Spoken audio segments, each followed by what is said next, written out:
Hi there, good afternoon. How's it going? Today is Friday, March 21st, 2025.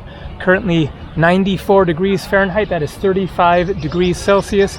It is hot, but it is a dry desert heat, so it isn't too bad, especially since I now have a wet shirt and wet cap, at least for a little while, until they dry back out. But I am very excited to be here at Rani Ki Vav. I first learned about it a few years ago when I was in India and have wanted to visit it ever since then. It sounds like one of the most incredible places to see in India and in the world.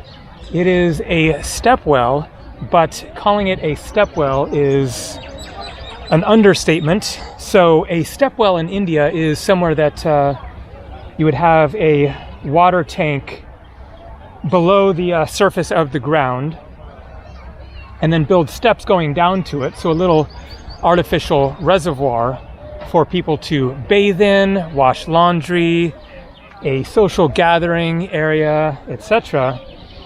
But not all stepwells are created equally, and so some of them get very elaborate, and that is the case with Rani Ki Vav, which is out there. I haven't seen anything yet other than right here, the ticket counter there. For foreigners, it was 600 rupees. That is $7 US. Here in the state of Gujarat, outside of the town of Pawan, which I showed in my last video, a dusty, very interesting town. And I have a hotel room there reserved for the next 2 nights. So let's walk over here and read some basic information about Rani Ki Vav. And so the first thing that you notice here is 3 boards, all saying the same thing, I would assume. So this is Hindi. This is Gujarati, the local language here in the state of Gujarat. And then here we have English. So, Rani Ki Vav. This magnificent stepwell is said to have been constructed by Udayamati, the queen of Bendeva, AD 1022 to 1063, in the last quarter of the 11th century AD. So, 1063 is when the stepwell was commissioned to be built by Udayamati, and then it took 20 years to complete. In the last quarter of the 11th century AD, Bhimdeva I was descendant of Mula Raja, the founder of the Sonalki dynasty of Anahilwada Patan. The Vav, measuring about 64 meters long, so that is very long, 20 meters wide, is laid out in the east-west direction. This well has a pillared, multi-storied pavilion. The architectural brilliance and elegance of the Vav is represented in its pristine glory in the ornamental work. The beautifully proportioned sculptures of gracefully carved Mahi, Sasuramardini, Parvati, and other Shaiva sculptures, Vishnu, Bhairava, Ganesha, Surya, Kubera, Lakshmi, Narayana, Ashtadikpalas. And so it is a Hindu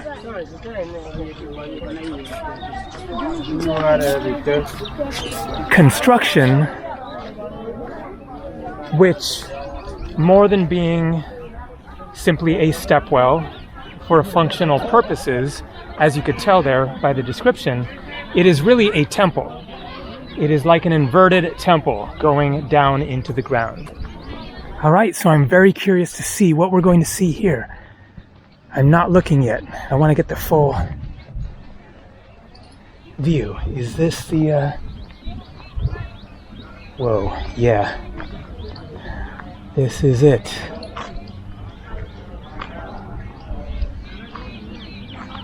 Rani Ki Vav. Look at that.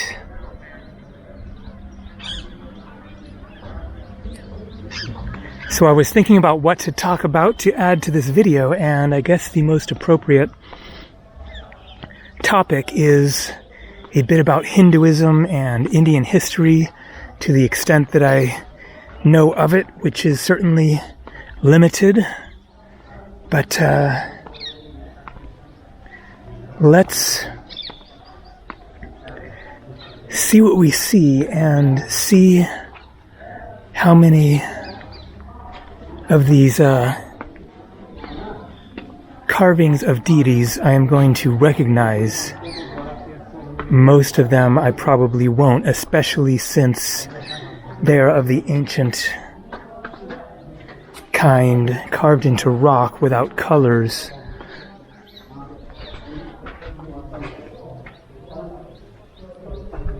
And so I really don't know. When we see Ganesha, then that will be more obvious.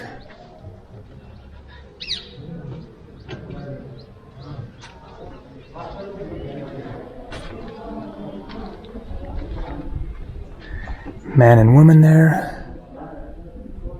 That looks like a duck. And not sure what that could be. Some little animal, it looks like.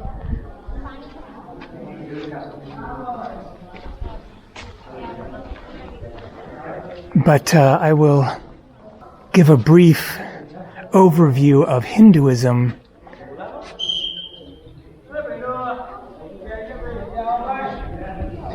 Don't do that by the sounds of it. He just got whistled walking on top of that. So the most basic structure of the Hindu pantheon, the deities, is the Trimurti. So tri is in three.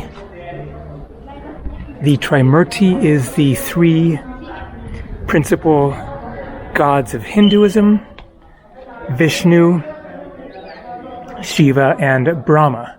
Although I should say Brahma, Vishnu, and Shiva in that order. Because Brahma is considered to be the creator of the universe, Vishnu is the sustainer, and Shiva is the destroyer.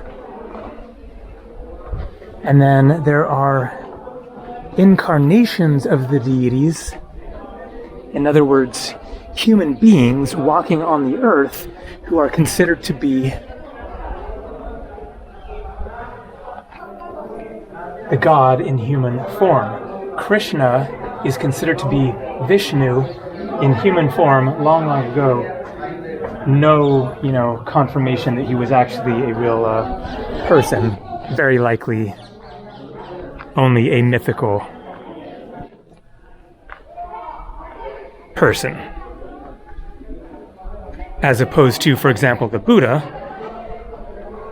who is considered to have been a real person. And a Hindu.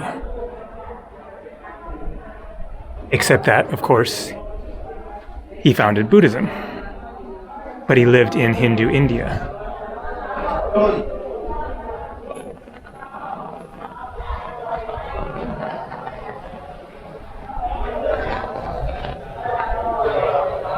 So, almost 1,000 years old here.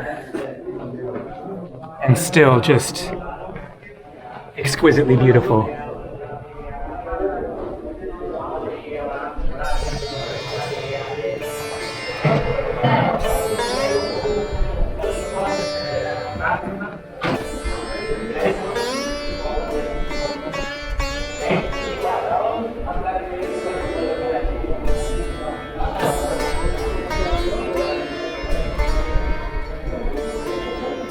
So much detail, so much work gone into this. Just truly mind-blowing to imagine conceiving of this and saying, okay, this is what we're going to build. Wow, so this could be the Buddha.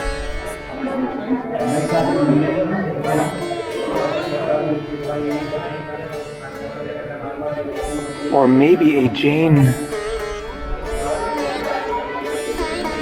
person or god. Very, very interesting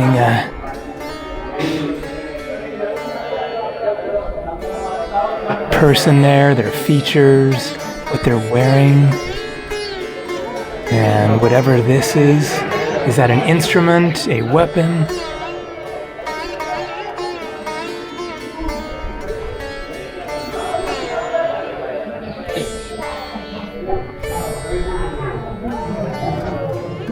Such intriguing looks on their faces.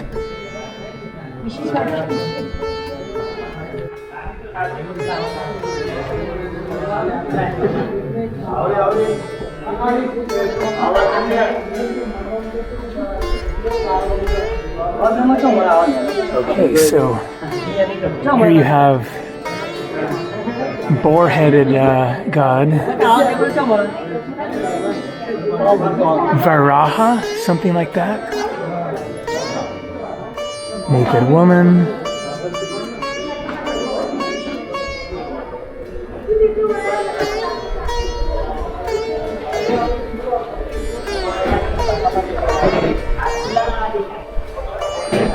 Excuse me.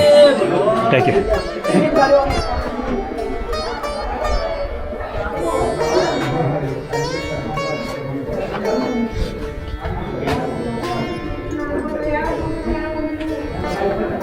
And this is as far as you can go.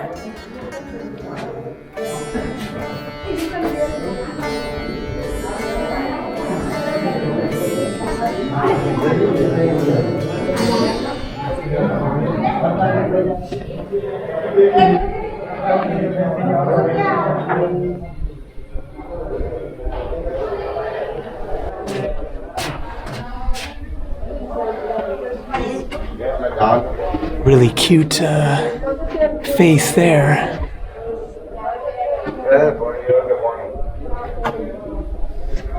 It's just never ending, the images, because you have the,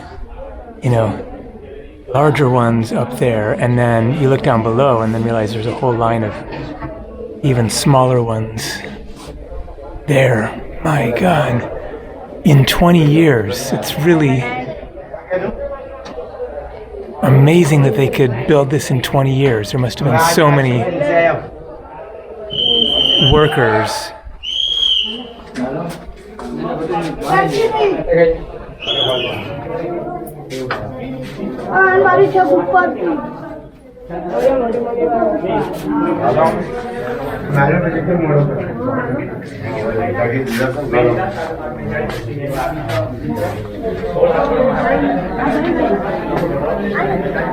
Okay, looking for Ganesha. Where is Ganesha? So while looking for Ganesha, whether or not we find him, I will attempt to tell the story of how Ganesha got his elephant head.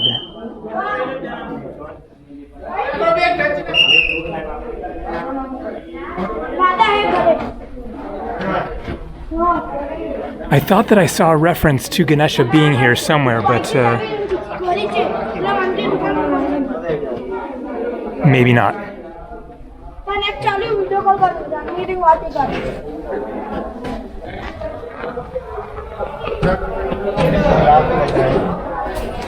Well, there we have an elephant, so getting closer.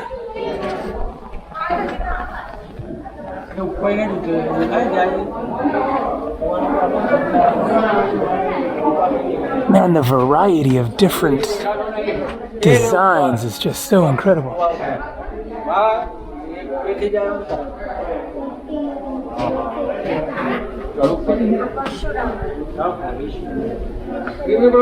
Ganesha? Ganesha? Ganesha? Any Ganesha? Ganesha? No Ganesha? No. Okay. Ganesha? Ganesha? Yes. Ganesha, Ganpati ke. Where? Ganesha. Here? Ah, yes. Okay, thank you. Excellent. He's hiding. Wow.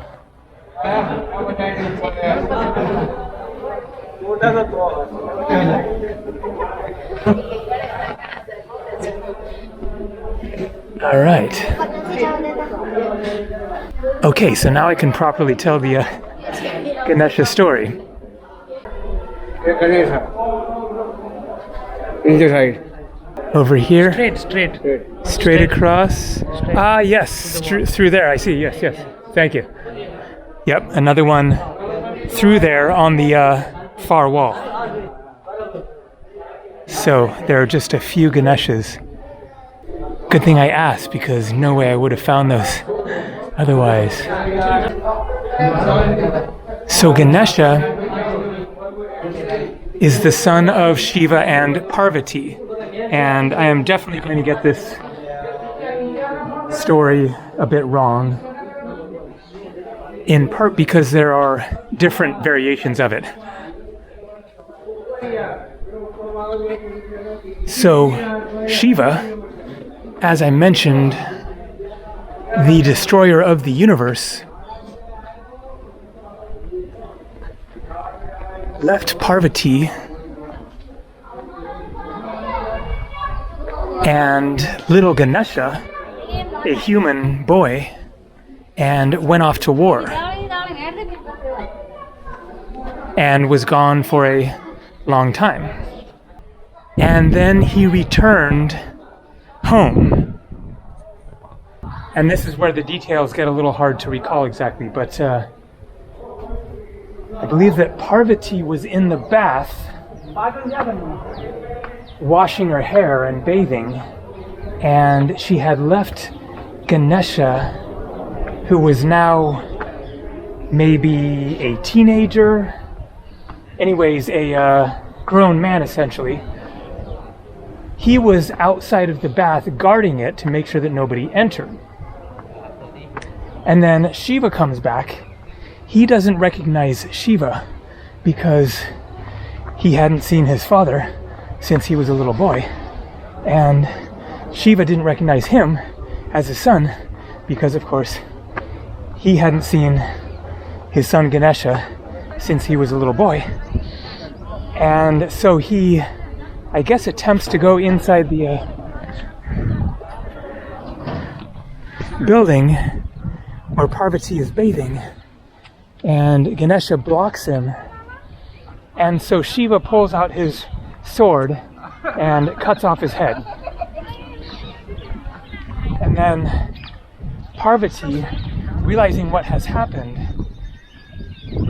screams or whatever, "Oh my God, what have you done?" But she then grabs the nearest head of an animal to put on Ganesha's head, which is decapitated, and so to put on top of his body to bring him back to life. For some reason his actual head wasn't available, I guess, or who knows, but the nearest animal, I guess, was an elephant, and so she somehow gets the head of the elephant and puts the elephant's head, hello again,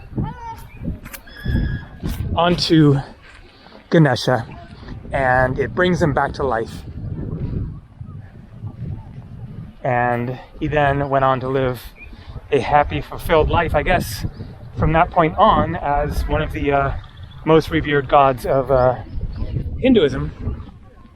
You see images of Ganesha all over India, so feel free to correct any of my details there if I got anything wrong, but that is the basic story of Ganesha. Okay, so I guess that is it. There's a temple out there, but that is not accessible from here. I thought there might have been more, because when I looked online, it said you might need 2 to 3 hours to see Rani Ki Vav. You certainly don't need 2 to 3 hours, but let's just wander around here. See if there's anything else at all to see, but I think that is basically it.